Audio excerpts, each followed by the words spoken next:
My entire family skipped my baby shower for my sister's engagement. Mom texted, "Baby showers are boring. You'll be fine alone." That day, I changed my name and vanished. When they finally tracked me down, I handed them an envelope, and their jaws dropped. Okay, so listen, I've got to tell you about this. It still gets to me. For years, I was the family's fixer, the one who always showed up, always picked up the pieces. But on the day that was supposed to celebrate the most important moment of my life, my own family, my own mother, called my joy boring and chose to abandon me. That betrayal wasn't just a wound. It was the exact moment something inside me finally snapped. You see, I'm Owen, 32, a locksmith. And let's be real, I learned to fix things because the men in my family, they only knew how to break them. My mobile van has a dented side door. My toolkit smells like graphite and coffee. I carry other people's emergencies in there. Spare cylinders, blank keys, even a tiny blowtorch that hisses like a bad mood. I'm the guy who shows up when doors won't open. The problem is, I'm also the guy who gets taken completely for granted once that door is open. At home, my role was always reliable. Mom called me her rock. Dad called me useful. My sister, Paige, would call at 2 a.m. when her key mysteriously snapped in the lock after a bar crawl. I never said no. I drove. I drilled. I replaced. I paid, too. Always quietly, because I had a steady trade and they had stories about potential. By the time Nora and I were expecting, I thought, maybe the math would change. We planned a small baby shower, nothing fancy. Just cupcakes, paper garlands, a rental space above a pizza place, with a view of the alley and the soft hum of the soda fountain. I picked up the cake myself. White, with tiny fondant locks and a gold baby C. I lined up plastic chairs, filled a cooler with seltzer, and kept glancing at the clock like it owed me money. Then, at 2:55 p.m., my phone exploded. It was the family group chat. "Paige, heads up. My engagement party is today at 3. Surprise. Come through if you can." Before I could even process that, another text slid in. "Mom, we decided to go to your sister's engagement party. Baby showers are boring. You can handle it on your own." I just stared at the screen. The cake knife, still in my hand, felt impossibly heavy. Nora looked at me over the tablecloth she was smoothing. "What happened?" she asked, her voice soft. I could feel the words building inside me, piece by agonizing piece, like a lock picking itself. I swallowed. "Nothing," I lied. "They're not coming." The room hummed with the soda machine. Upstairs, someone dragged a chair. I set the plastic knife down, and that's when something inside me clicked. A quiet mechanism I'd been winding for years. "Okay," I said, more to myself than to anyone. "Okay."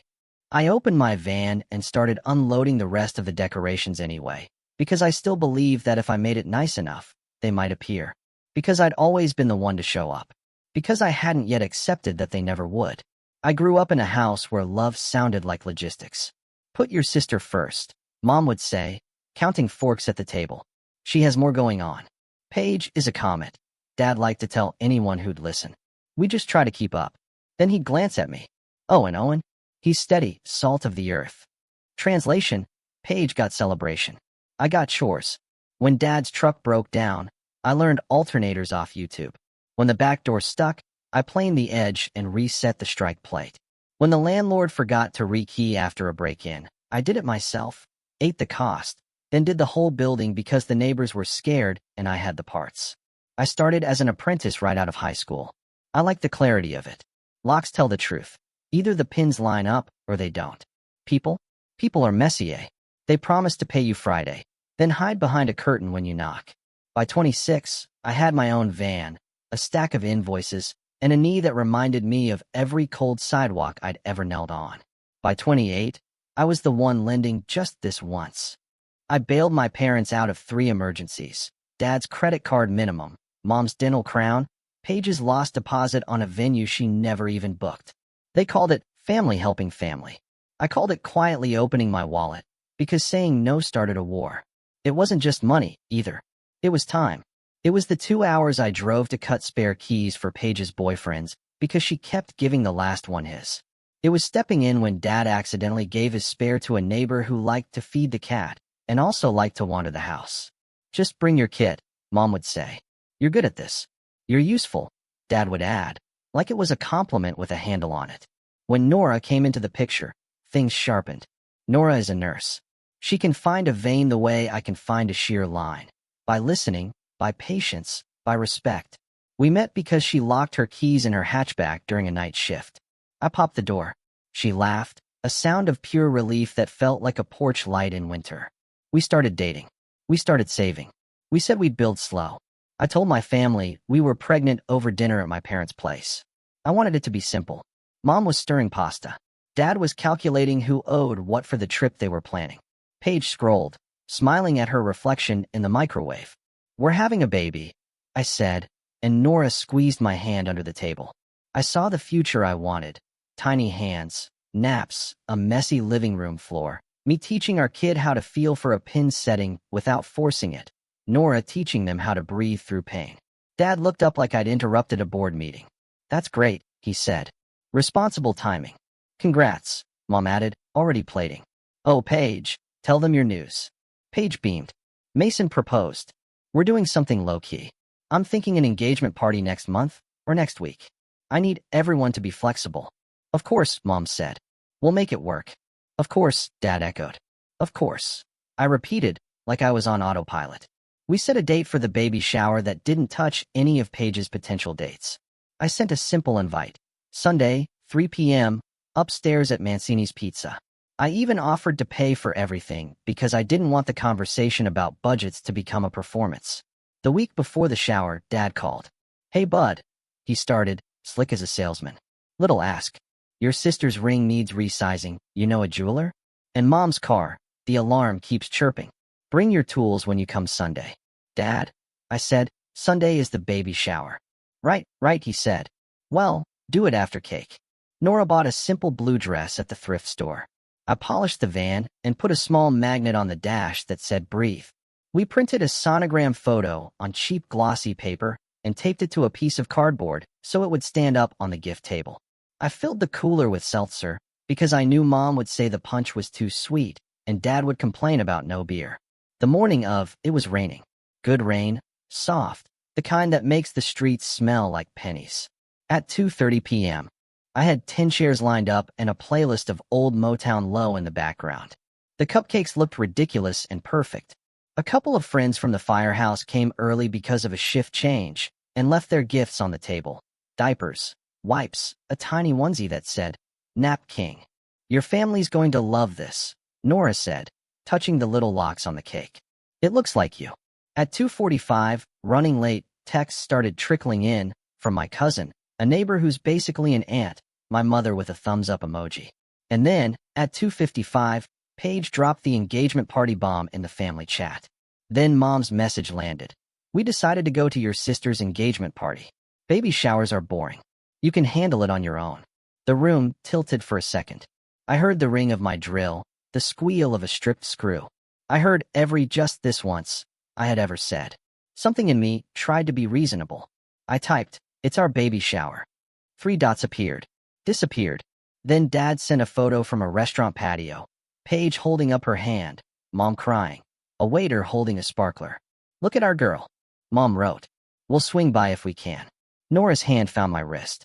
"Say what you need to say," she whispered. I looked at the table with the fondant locks, at the empty chairs, at my van through the window, rain purling on the hood. I thought about keys and how they're a promise. If you have this, you belong. I put my phone down. People did come. Not the ones with my last name. The ones who had watched Nora do chest compressions at 3 a.m. The ones who knew what the inside of my van looked like. They hugged us. They ate pizza.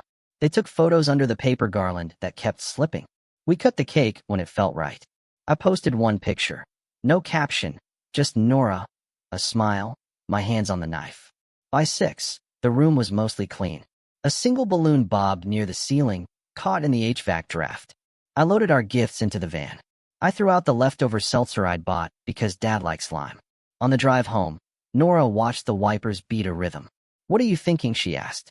I thought of cylinders and pins, of all the times I'd filed a key until it fit someone else's door. I thought of the word boring. I thought of a tiny spine on a screen. "I'm thinking about changing our locks," I said. She smiled without looking at me. "Start with the front door, then the phone." I nodded. "I will." The next morning, Mom called like nothing happened. Sweetie, send photos. And can you pop by tonight? Dad's car alarm. No, I said. Silence. Then a laugh, like I was being adorable. Don't be dramatic. We'll do a family dinner. Celebrate Paige. She booked a venue next May. You'll need to help with deposits. You make more than she does. And Mom, I said, my voice steady. You skipped my baby shower. Paige's engagement was a once-in-a-lifetime moment, she said. Baby showers, you'll have more. Don't make this about money. You made it about money, I said. For years. Excuse me, she snapped, in that tone she uses on waiters. I opened my notes app.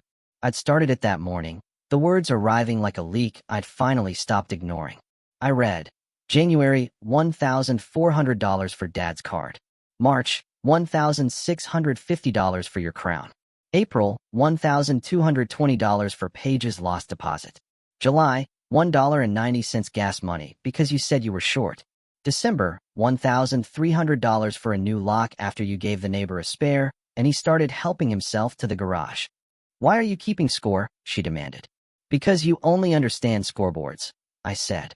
Because yesterday, you told me to handle it on my own. There was a muffled exchange. Dad in the background, a clink of plates. He took the phone. Son, let it go. Be a team player. I am a father, I said, and surprised myself.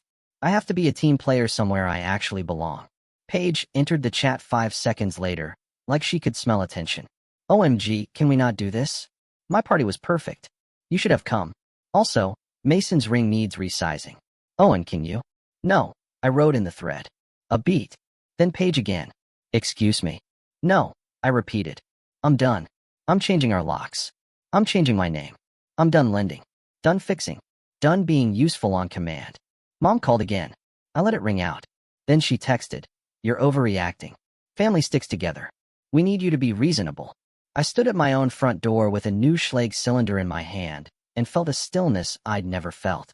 The template marks were muscle memory. 2 screws, old cylinder out, new cylinder in. Reset the pins. Test the key. Smooth. First try. Want me to do the back door? Nora asked from the kitchen. Yeah, I said. And the garage. I filed the paperwork for the name change that week. Not because I was hiding.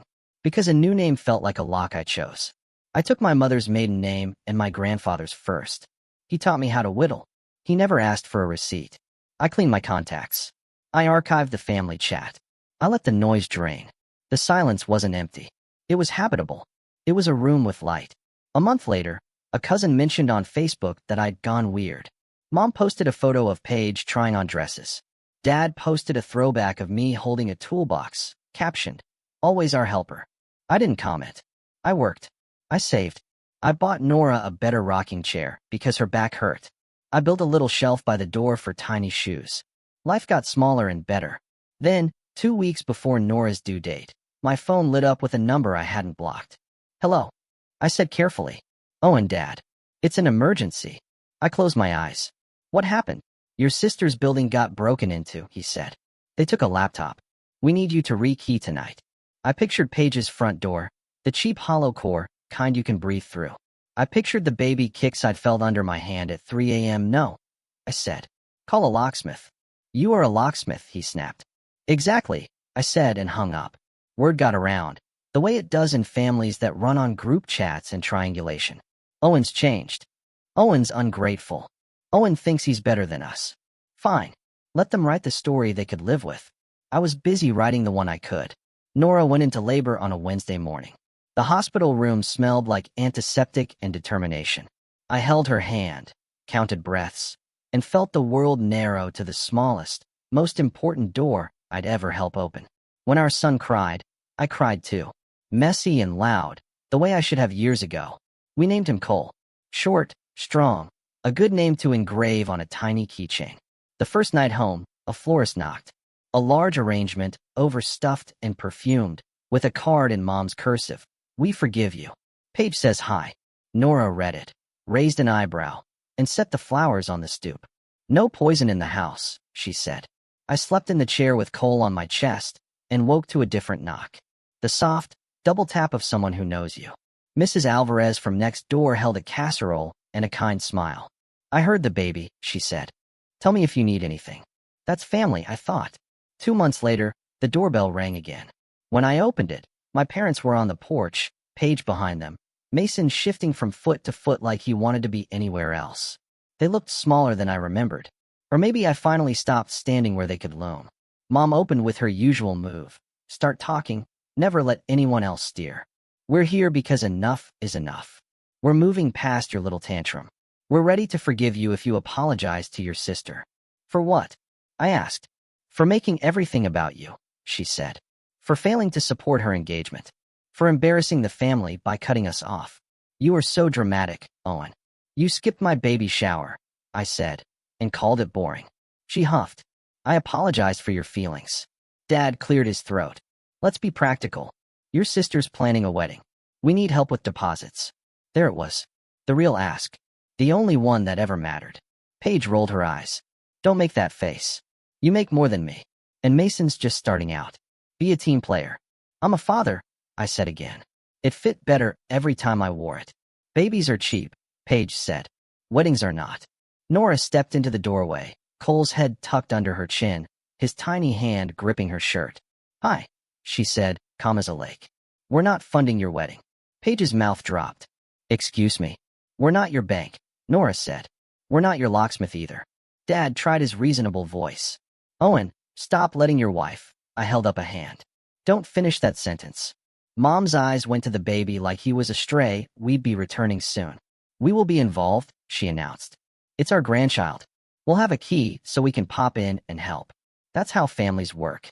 I smiled, and for the first time in my life around them, it wasn't tight or defensive. It was almost kind. No, I said. You won't have a key. Her eyebrows shot up. We are his family. We're his parents. Nora said. We decide who gets a key. Paige laughed. You really think you can lock us out? I know I can, I said. It's literally my job. Dad stepped forward like he might push past me. It was muscle memory on both sides. Him imposing, me giving way. I didn't move. The air felt different. No, here's what's going to happen, I said. You're going to leave. I'll text you if we want to set a boundary conversation with a mediator. That's it. Mom scoffed. Mediator? Are you insane? Probably, I said. But at least I'm not bored. They left in a storm of muttering and slammed car doors. 10 minutes later, my phone buzzed. A message from an unknown number. You're a disgrace. Then a second. Return my Tupperware. Then a third, from Dad. Your mother is upset. Fix it. I put my phone on Do Not Disturb and went back to the couch where Cole was doing that newborn grumble that means almost asleep. I watched his eyelashes tremble.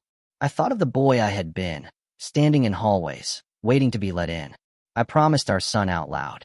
You will never have to earn a key to your own house. Life kept happening, as it does. Work was good. Word of mouth travels fast when you show up at 2 a.m. and don't price gouge.